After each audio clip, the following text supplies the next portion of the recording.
Let your kids watch it! Let your kids watch Tobot.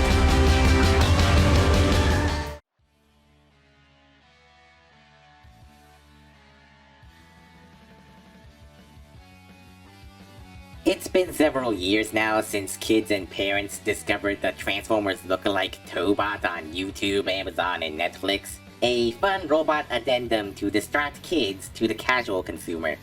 But there is more than meets the eye. Retrobot, this humble little Korean animation studio, embraced their country of origin and created an endearing series for a Korean audience first and foremost. That also sells toys. Not just in language, but the world the series was set in is Korean culture, in which its original audience could feel right at home. And they sure had fun with it. Maybe a little too much over-the-head fun. So much so that when Young Toys handed the Western localization to Wild Brain, they scrubbed it clean and conformed it to their acceptable sensibilities. It's a shame the American sterilization of Eastern shows continues. It's like Saban and 4Kids all over again. Well, we're not dealing with 12+ anime marketed to a 7+ audience, but still. That's to be expected when you leave the localization rights to a network that has a lot of preschool cartoons under its belt and a family-friendly image to keep. So Ocean Media Vancouver did its thing and cut out enough controversial content to fill a top 10 list. So I'll be laying out the details of the contraband, from the trivial gestures to the story tonal shifts. Whether you watch the original Korean, just the Western dub, both dubs, or never watched Tobot before and just in it for the toys, this is Tobot and Tobot Athlon. How it is not just for kids.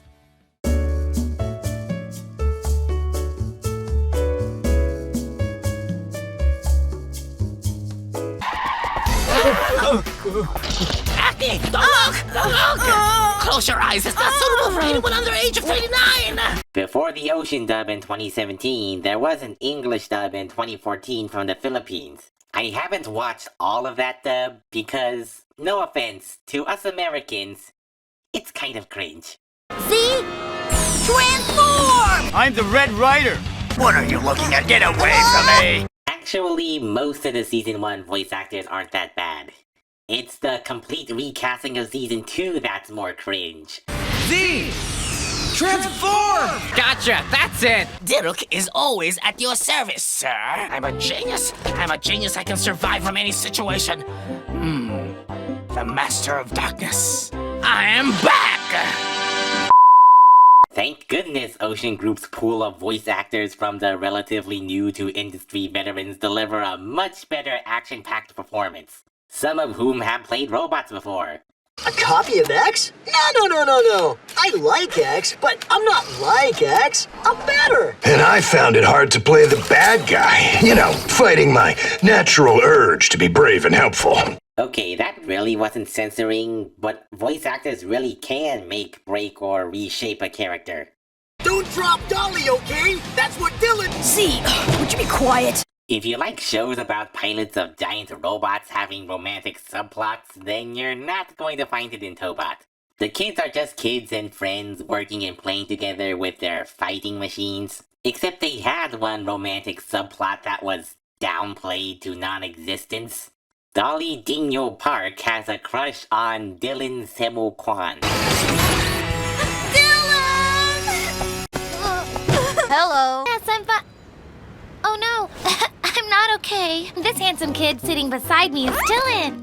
Noodle costume. That's not true. Dylan is better looking. Don't let him manipulate you. That was just one naturally possible childhood crush. No triangles. And they just could not give them that. Because we can't give the little kids who would grow up any ideas. Well, there's still the fanboys and fangirls of double-life celebrities, but that's just normal behavior from grown-ups. Acnee! Don't look!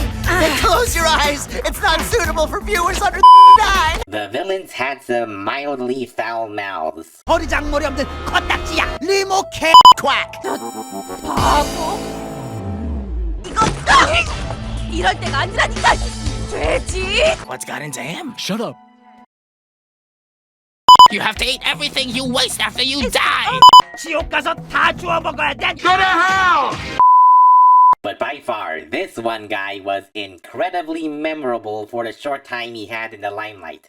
머리를 모두처럼 배를 빨리 닫아. 또 실패하면 콧구멍에 호박을 줄 테니 그리고 옥상에 걸어주마.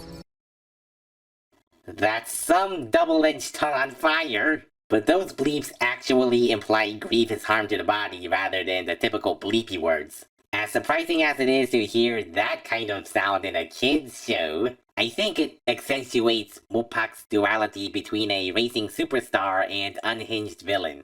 There's no way they would let Vincent Tong recreate that, so they've been replaced with awfully tame threats. Mess it up this time, and I'll personally see that your pathetic motorcycles are flattened into tinfoil. So I'm giving you another mission. If you can't stop Beta this time, then you'll be forced to work in this scary, haunted amusement park for the rest of your lives! Awful. And tame. I've taken liberties to restore his trait in a little edit, but I'm not doing it for any other Tobot character. Well, that was just one brazenly bold and daring thing in this not your typical kids show.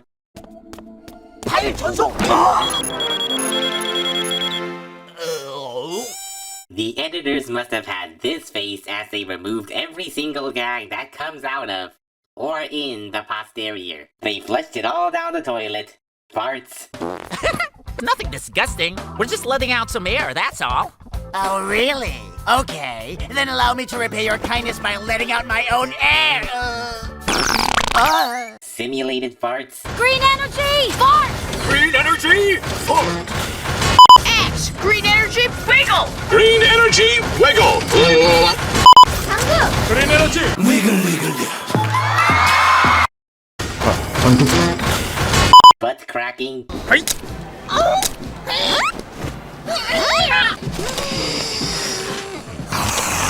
Underwear. Relief. Open, open, open! I'm thirsty! Water! Come on. The police have Oh, blocked great, off it's the all over area. my pants now.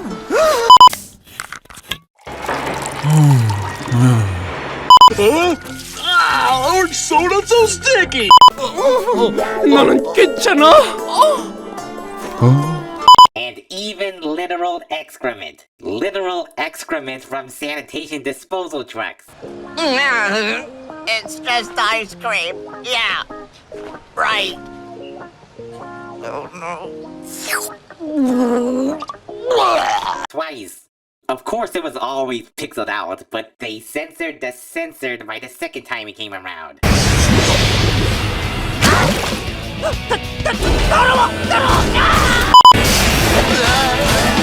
And what the finger is this? This is Kancho, a Japanese elementary prank. It also caught on in Korea, but in any other non-Asian country, this is the highest degree of culture shock. So of course it had to go, and the plot didn't suffer for it. At least it was only the biker bots who did all the Why do biker bots give each other wedgies? wedgies? Close enough? 고양이 똥에서 숙성된 원두로 만드는 커피. 그 고양이 똥이 동네 고양이 똥이 아닌데 옥 과장님께서 그걸 커피에. 아버님 오지 마세요. 눈 감아요. 저건 39금 영상이에요. And now, miscellaneous gag censors and their probable reasons of removal.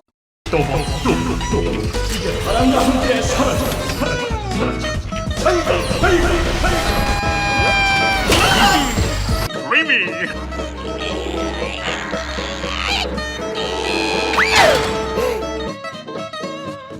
자전거를 구해와.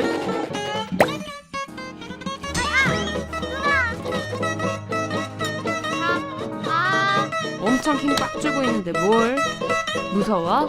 무섭긴요. 이 정도 가지고. 이렇게. 흉해. 이 니은자 라인이 살아야 위력적이란 게. 콧구멍 무서워.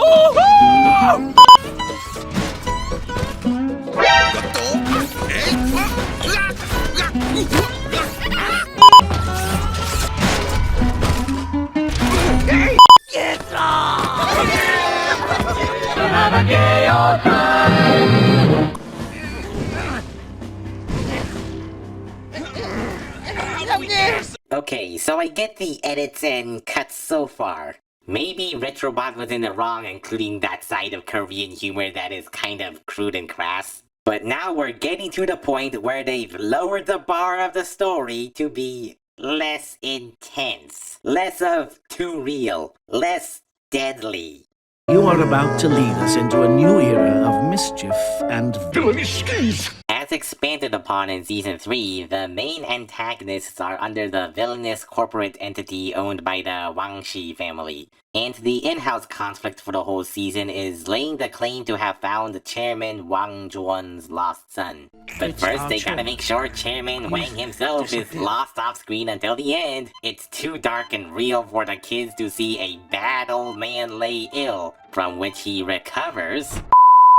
You replaced me while I was on vacation. And maybe a hereditary Tobot-like family dynasty-like organization might be a little too much for the unfamiliar. So it was redubbed just so that there is no son and they're just competing for the business position of chairman. Some Korean language energy lost in translation, but whatever.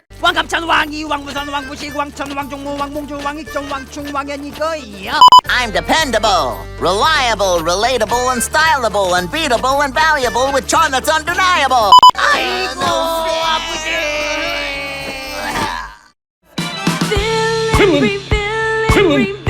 Villain, take control. Villain, under your nose. Also in Season 3, Part 3, the villain's plan is getting the kids on video games, amplifying their susceptibility to playtime with the effect of waves. It seems it's like a real thing in an audible high-frequency hypersonic effect. Get that out of here. Games mess with kids enough as they are. We can't have literal subliminal brainwashing.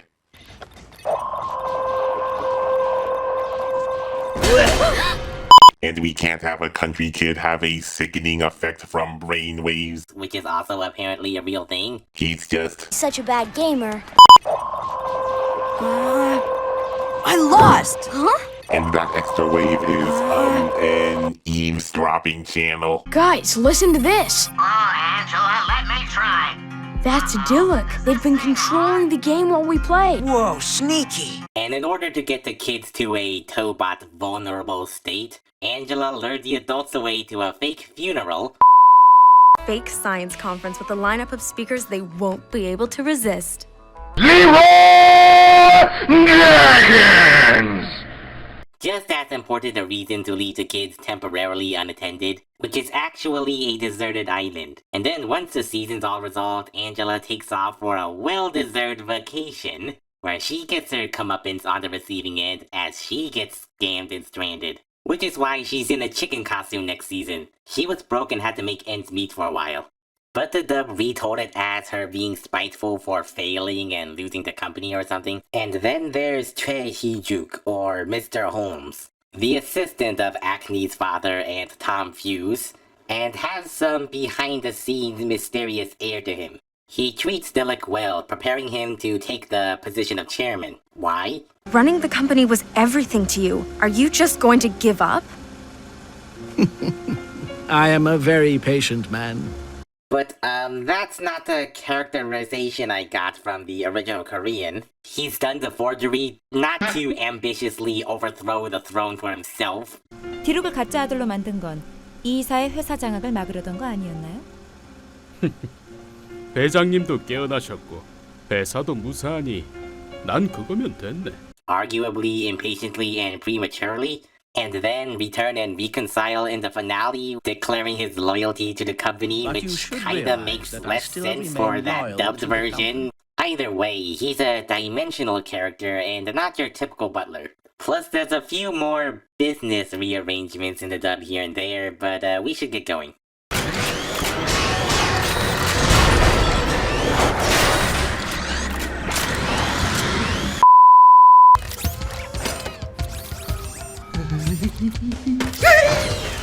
There's no such thing as oxidizing explosives in the world of Tobot. Kids cannot be exposed to Michael Bay 2001 or Michael Bay in 2001. From Season 2, they covered evidence of intentional public property damage like a crack bomb squad. There's so many cuts, the viewers are left with a different kind of boom. Now! But non-lethal explosions from missiles, exploding villain facilities from Season 1, and earthquaking devices are A-okay. Turn up the frequency! My bad. A sonic wave booster. And every little pow from the Excabot will be magnified a dozen times. Sonic Wave Booster 3000! A Sonic Wave Booster. A Sonic Wave Booster 3000. This is a fairly realistic world, and you give a not futuristic, not sci-fi box that's supposedly meant to vibrate an entire vehicle apart a 3000? This cover-up is also pretty laughable. 제도 정유 공장 내에서 발견된 폭발물들은 또봇들의 활약으로 무사히 제거된 듯했지만 Officials believe that someone was hoping to steal the company's green technology for their own use. Cameras? What?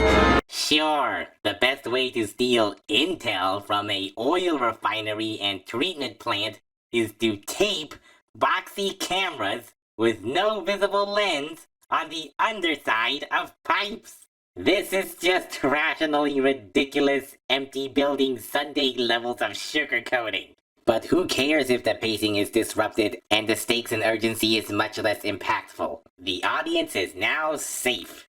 Now here's the forbidden Michael Bay cut of Tobot.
Perhaps Tobot's most pivotal and climactic story arc is the beginning of Season 2, where secrets and backstories are revealed from the origins of Franklin and Sora turned Acnee to the conception of the Tobot mind cores. In this season, Acnee gets personal disguising herself as a long-lost friend.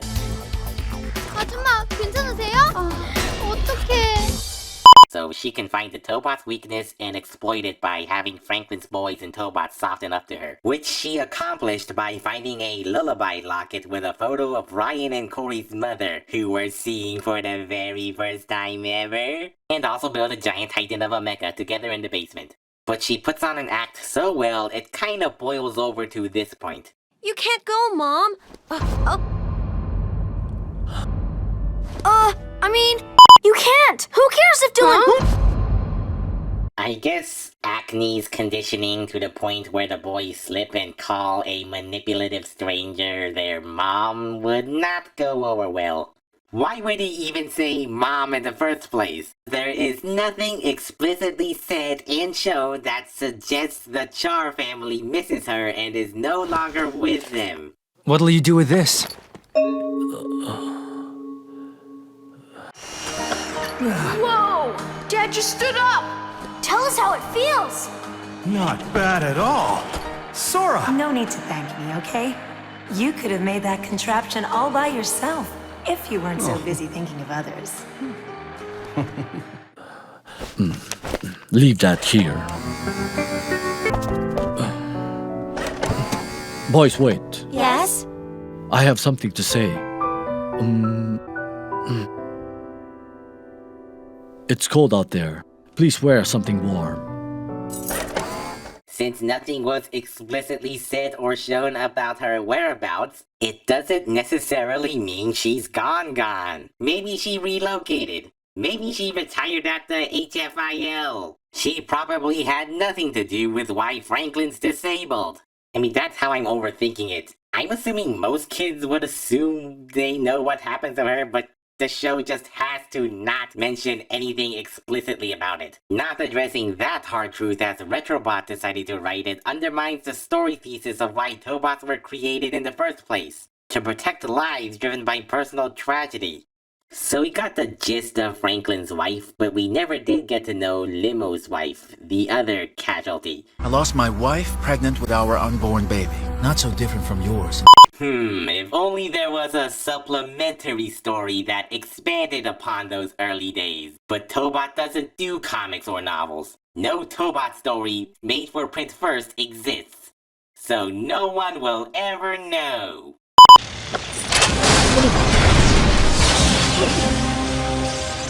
Let go! Sora! I can see their parachutes. They're okay. Speaking of mothers, there is a Vietnamese ethnic minority. 난 베트남 사람이에요. I am from Jeju Island. Or that, a foreigner from Korea's island. Or she's just another native, fluently spoken citizen that just happens to have a little more melanin. But the owner's name is Moo. What kind of name is that? It's Nisha, okay? Hey guys, you heard the woman, right? Mumbo jumbo, mumble jumble. Now what language is that? So I'm not surprised that she can't even tell sausages from dumplings. She doesn't know anything. First impression. What did you order? Oh, whatever. You wouldn't get away with that in the city. That owner lady's nice, but she acts like we have all day to wait. She's never gonna cut it. No, we can't have Kory Dirty Char talk behind an immigrant's back in an utterly disrespectful and immature manner. Like a learning kid? And retaliate with a just as inconsiderate outburst.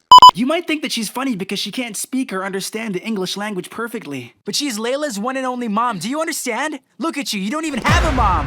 What? How dare you say that? You don't know how hard running a restaurant is. All you know how to do is play. Okay, maybe I did go a bit too far, but still, how could he say... Yeah, Asher doesn't really get us. You can say that again. What do you think his problem is? We have dodged a bullet. Oh no. She almost did something terrible. The second major Tobot antagonist is Hyunbin, aka Tom Fuse, aka Bad Pit. Yes, really. His master plan for the season or story arcs is literally destroying the competition. I mean, cutting off the competition and intimidating the competition. Then open his own restaurant chain, Kim Dok-soon, or Rikka-soon. Or if you didn't understand any of that, Food by Fuse. To fulfill that craving of the children, and then they'll soon be hooked and complacent, to put it lightly. Also expressed in a Bad Guy musical number. You can't get enough of my Rikka-soon. Take a bite to munch and savor all of it all day long. And then once they all do, kids of Data City will do as I say, they're all helpless, I am the man. Don't let your kids watch it. Before you know it, they're gonna be eating and being terribly confused by strange foods and their foreign names. Also, they may think it's bad food from the bad guys. First, we got all of the kids to eat our food. Then we built a Food by Fuse theme park. It has noodle slides, noodle staircases, and even pool noodles. And then we had a musical genius write the catchiest jingle in the world. All the kids got it stuck in their heads. But it's been causing some very strange behavior. And now someone's connected that behavior with Food by Fuse. We can't let them discover our real secret. Now, are there any questions? So was this entire plan building up to entertaining the kids in an amusement park? While generally taking over the city? Do you think it's convincing us that this very catchy jingle is the sole source of all the kids' leg shaking and lethargy? The jingle is proving effective at controlling the children. Why is Fuseland and Fuse Jingle never ever brought up again? What is their true secret? Anti-Tobot operation. Was Dolly's investigation on Fuse's food a red herring goose chase? I'm sorry, Dolly, but this says they've matched every listed ingredient. Wait a second. If there's nothing wrong with the food, then why are people acting funny? So did the Tobot kids find the real source, the music, or the TVs of brainwashing by hypnosis? This is what a little brainwashing can do. No, they didn't. They may have found the Real sauce mix! In the metal refinery? but their mystery is left inconclusive. Actually, what they concluded is, and as discussed by Fuse and Holmes, is that the Food by Fuse factory also makes Raptorbots. The robot parts are perfectly concealed in these new bags. Great! We can prove that our food is fine and continue building our robots. The Raptor bots. No one can know we're making them. Who would have guessed he was building enemy robots? What? I thought amassing a robot army was Acnee's show of force approach, not Fuse's stealth sabotage style. We won't be able to continue Acnee's work. But we must! That was the whole point of starting this new business venture. Really? All that trouble to start a restaurant chain and maybe a theme park? To fund a robot army to take over the city in a generic massive evasion fashion, brute forcing just like Acnee again? I think the Wang company has more than enough to mass produce robots without extra restaurant funds. And what is he going to do with the kids? To be fair, the Korean dub wasn't exactly clear on the end intentions either, but that was the main plot and not the B plot to a newly contrived A plot. Or maybe the editors were masking up the fact Kim Duk-soon is indeed guilty as charged for containing an addictive additive. Bean powder. It tastes better than brown sugar.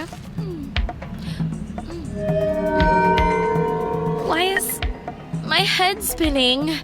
Oh, my tummy hurts too. Now, I don't think there's supposed to be an IRL equivalent. I'm not sure if there's really any sort of bean that could cause such long-term symptoms. It could just be regular bean flour mixed with some fictional unknown powder.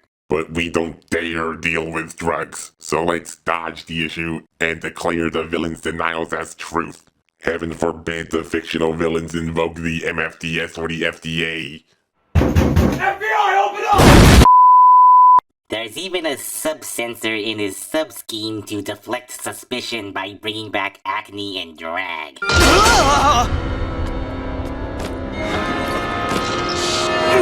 Tell me the truth. Does this hair suit me? How exactly do you think he learned to manipulate his voice like that? I mean, really, it's unbelievable. We'll never know, sir. Hold it. Why is there a nozzle? Well, I'm about to blow this little secret.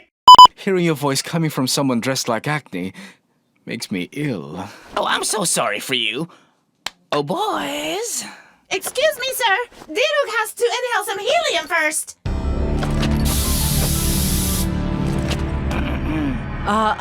Master Bad Pit, what do you think? Come on. From what I heard about it, he was selling balloons one day when he got very hungry. Because he was desperate, he thought of trying it out. Oh, stop it. Get it? 'Cause helium makes your voice high-pitched? And female voices are high-pitched? Though high-pitched is not equal to falsetto? But there is a serious reason why it's left up to unknown cartoon logic than explicit cartoon logic.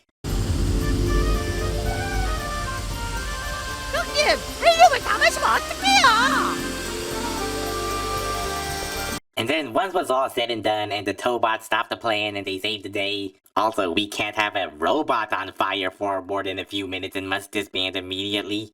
It seemed Huan Bin decided to go down with his ship, but nope, Tom Fuse is too young to go, so of course he definitely got away.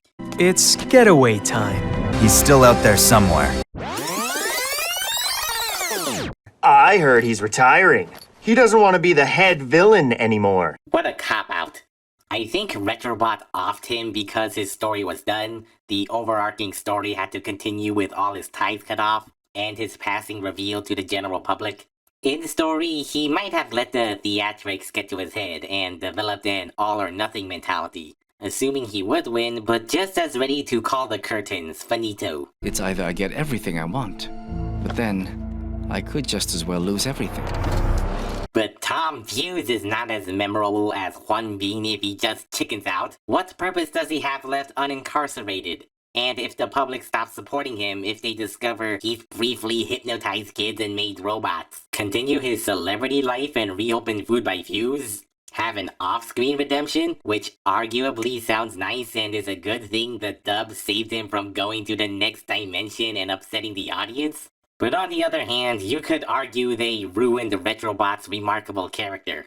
So, do you think any of these dub changes are justified thus far? Or do you think Ocean went overkill and Wild Brain should have made it a TV PG instead of a TV Y7, putting the story over young toy marketability? 입에 넣은 잡채가 씹기도 전에 간 것이 없네!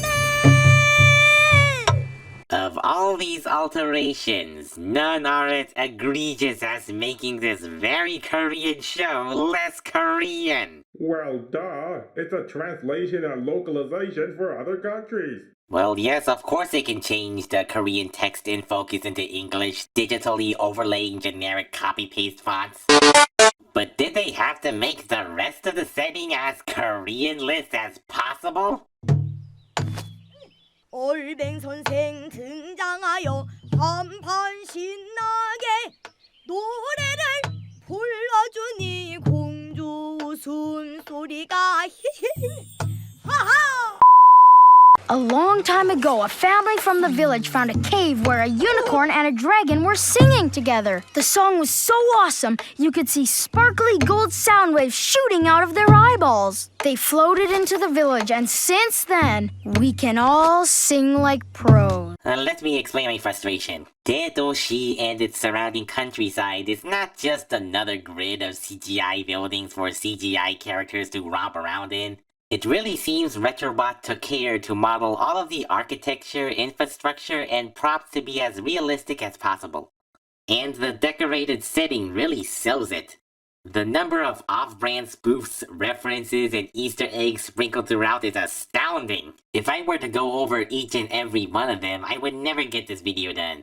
Not just the props, the character interactions really do feel like Korean culture. The food, the regional dialect, the slogans. Spec, there's even an exclusively Korean Tobot reality show summer special. Of course, non-Koreans are not going to get all of them, so they certainly won't mind Ocean washing away all of them.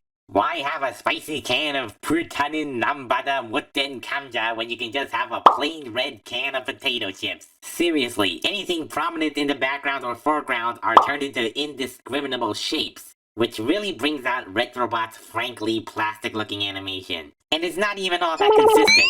Speaking of snacks and foods, sure, Korean food may be trending around the world, but these foods must be foods that kids of the West already know and recognize.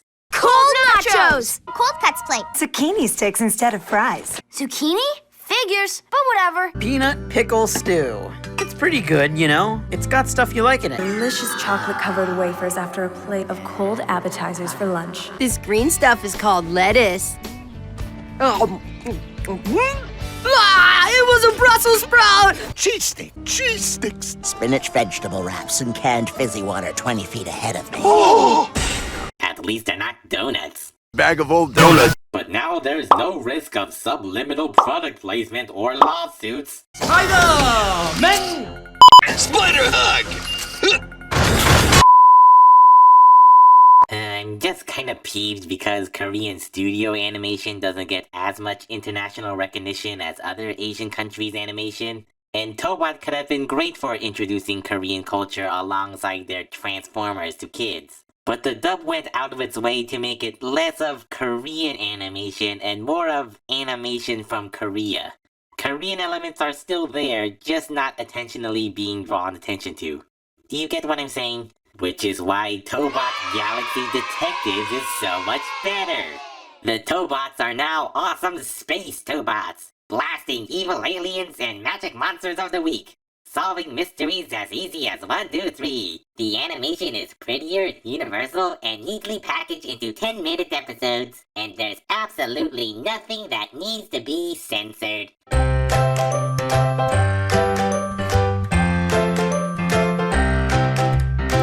At the end of the day, Tobot's bigger-than-life story of family, friendship, and teamwork is still there. It entertains more kids around the world, And it sold more toys, regardless of whether or not you knew of the return of crazy censorship shenanigans. I mean, it's not like Tobot's rare and banned media, it's all on YouTube. You could just go over to the Tobot channel and... What a coincidental collusion. That'll keep the general public from watching this very same show in another language they don't understand. I hope this documentation goes to show why Tobot got a big following from Koreans of all ages and not exclusively the toddlers.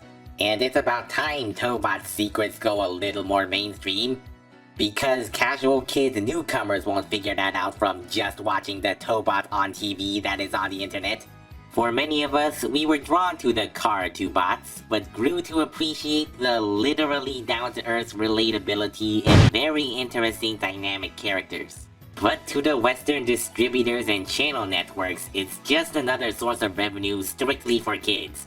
Cartoons for kids.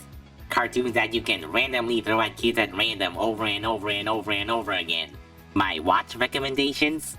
If parents are watching, you can show Tobot to your 3 to 7 year olds and rest easy knowing that it's been thoroughly examined and is completely safe and harmless. But if you want to see the original story closer to what it was meant to be, at least the first half, watch the first English dub.